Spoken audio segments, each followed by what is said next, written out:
Bali ito yung linya na galing sa panel. Yan yung may tagging, yung live, yung ground yung walang tagging. Tapos ito na yung dumiretso doon. Punta na siya doon, dumaan siya dyan. Tapos diretso na doon. Tapos ito yung live papunta sa switch. At ito yung abang para sa labas sa terrace. At ito yung tatlong wire. Yung apat, dumiretso na siya. Hindi ko na siya pinutol dito. Yan yung naka-drop. At saka yung pumunta doon, hindi na natin pinutol hanggang sa switch yun. In the quiet of the night, stars shine so bright. A gentle breeze whispers our story in flight. I'll set the scene for this tale so right. Hello guys, magandang araw po sa ating lahat. Panibagong araw, panibagong vlog. Ito ulit tayo sa aking panibagong project guys. Yan. Bali, nakapagsimula na rin ako, nakapaglagay na rin ako ng mga utility at nakapagtubo na rin ng konti. Hala, tingnan natin. At dito natin ilalagay yung panel guys. Yan, may abang na rin dyan. Dito natin ilalagay. Tapos yung abang ko na tubo punta sa mga outlet. Yan. Ito. Dito. Tagusan yan. Mayroon pa sa kabila. Ito sa kabila pinaka-tiris yan. Tapos yan yung abang ko. Yan. Yan. Pumasa siya doon. Dito. Yan. Punta dyan. Yan. Tapos doon. Sa labas. Ito na. Iblaganay. Yan. Tapos pasa siya doon. Dito. Yan. Tapos ito sa ibabaw ng labo yan. Tapos maglalagay tayo ng connection dyan. Tapos magkukonect. Tapos pinakang saksakan niya ng exhaust fan. Magbubutas yan dito. Tapos may ano din tayo dyan pa. Papasok sa CR. Sa water heater. Dyan portable water heater lang naman yun guys. Maliit lang naman ang load. Yan. Tapos napaglagay na rin tayo ng utility. Itong mga abang na to inabangan na lang ng trabahador. Tapos may abang yan para dito sa yan. Bubuhusan yan. Gano'n ng slab yan. Para ilaw dito sa terrace. Yan. Dito tayo. Ito.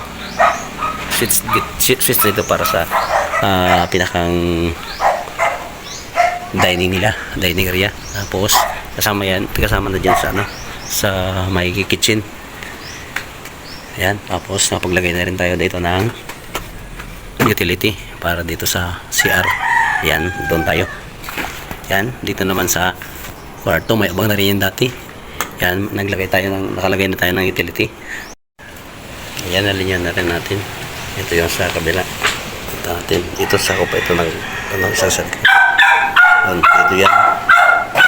Yan hindi ko na pinili yung pagawa kasi alam na rin yung ganyan. Yan, kapasa dyan.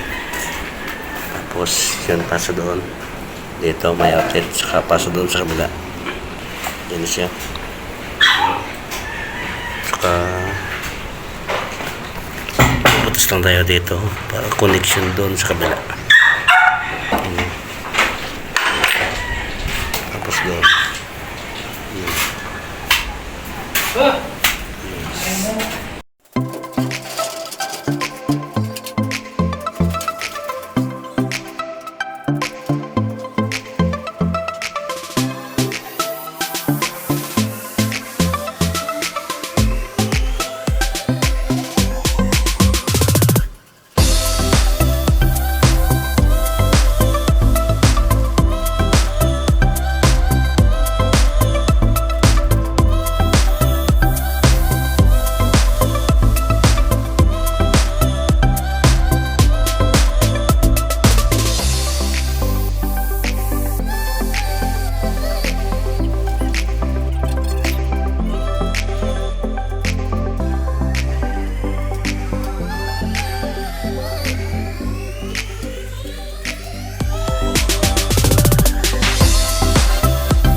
Pagkakali ako sa liwa saan? Ha? Pagkakali ako sa liwa.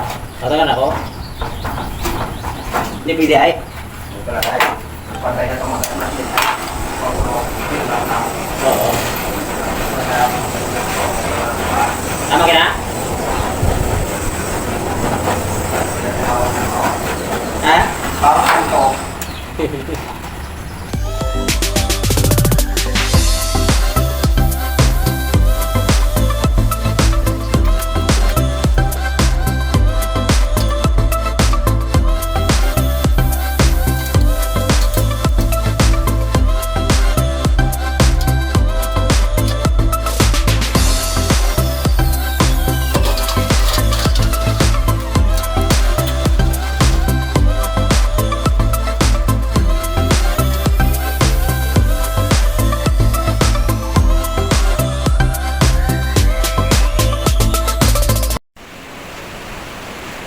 Bali, nakapag-layout na rin tayo kahapon, guys.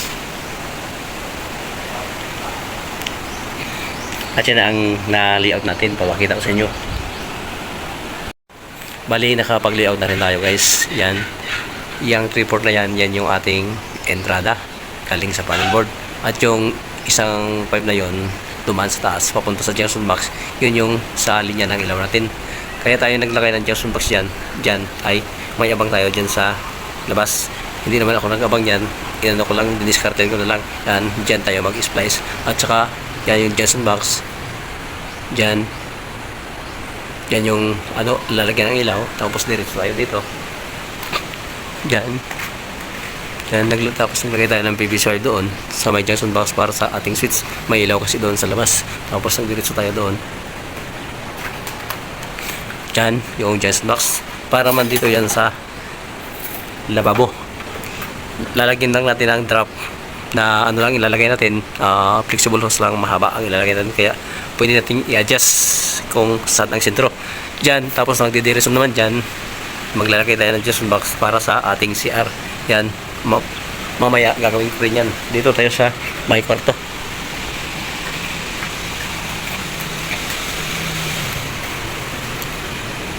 At dito naman, guys, yan yung ating, bali tatlong pipe pa yan, tatlong PVC pipe pa yan. Yung dalawa para sa aircon at yung isa para sa ating ilaw. Dalawang circuito ang ating ginawa sa ating ilaw. Yung sa aircon na yan, dito na lang natin padadaanin. Opposite natin yan, sisinsilin pa natin. Tapos dito na lang padaanin. Tapos yung isa bababa dito. Tapos yung isa diretso doon sa isang kwarto. Hindi natin pwedeng ipisan yun sa isang PVC pipe yung linya ng aircon. Mahirap pag problema, hindi natin basta-basta mabunot. At yung linya ng ilaw, didiretso natin doon sa taas. Maglalagay tayo ng junction box dyan. Yung sa switch, connect natin sa junction box. At yung linya, pag ganyan na yan. Pag ganyan na yan sa junction box. Tapos magdidiretso tayo dyan. Bababa tayo dyan. Maglalagay tayo ng junction box. Tapos, dito sa exhaust fan. Doon tayo sa kabila. Tapos yung ating switch ng ilaw, didiretso na lang dyan natin sa taas. Pag ganyan, diretso na siya dyan. Tapos yung may junction box dyan, diretso na natin doon sa isang kwarto, sa may exhaust fan pa. Doon tayo. At dito din, yung switch na yan, ganun din ang mangyayari. Maglalagay tayo ng junction box dyan. Didiretso na lang natin yung connection ng switch para dyan sa junction box. At saka yung sa exhaust fan, didiretso na dyan. Didiretso na siya, pag ganyan. Tapos, offset natin dyan. Offset natin dyan, tapos yun na ang exhaust fan. Maglalagay pa tayo dyan ng outlet para sa exhaust fan, kasi baliktad yung abangan natin ulit. Yan. At dito naman yung linya ng aircon. Yan, dito. Yan yung linya ng aircon. Yan, mag-ano tayo dyan, mag-chipping tayo dyan. Ganyan. Doon galing dyan sa ibabaw ng beam natin idadaan. Yan lang, guys. Yan, balik tayo ulit doon. At ang ating gawin ngayon, dito lang muna tayo. I-discard na lang natin kung ano ating magiging, kung ano ating magiging discard dyan. Ayan, umpisa na tayo.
ko nang i-layout ang dito sa kwarto.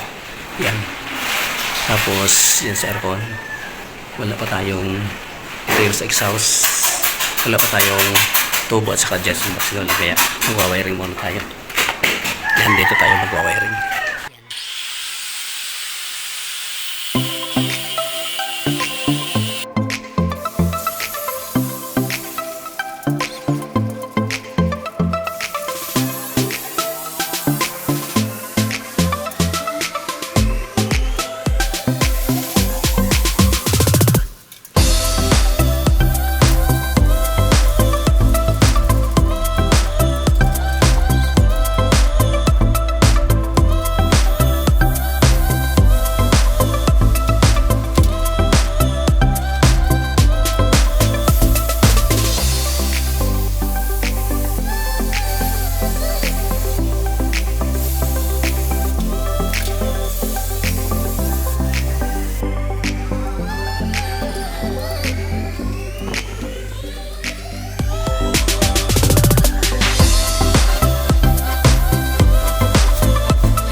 Ito ang ating galing sa breaker. Yang may tagging live, yang wala ground. Tapos in-splice natin. Yun. Itong isa pumunta sa switch. At itong isa, kaya number 14 lang yung ginamit kong live. Sa CR lang naman ang susupply nito. Yan, sa CR lang. Tapos itong ground, yan. Ito yung ground. Yan, number 14 na ground. Pumunta doon yan. Ilaw sa ilaw sa labas. Tapos yan. Tapos hindi na natin nilagyan ng ground doon na number 12, number 14 lang nilagay natin. Pero diretso na yun doon sa ilaw. Dumaan lang yun sa junction box. Kaya papunta sa ilaw. At saka itong drop. Ang nilagay kong drop number 12 kasi tatlo ang susuplayan yan. Tatlong ano, yung sa main na ilaw, tapos sa pin light, at saka may ceiling fan pa sila. Kaya yung ground na ginamit ko, number 12 pa rin. Ayan, tuloy na siya doon. Sa susunod na yun, yan, alright.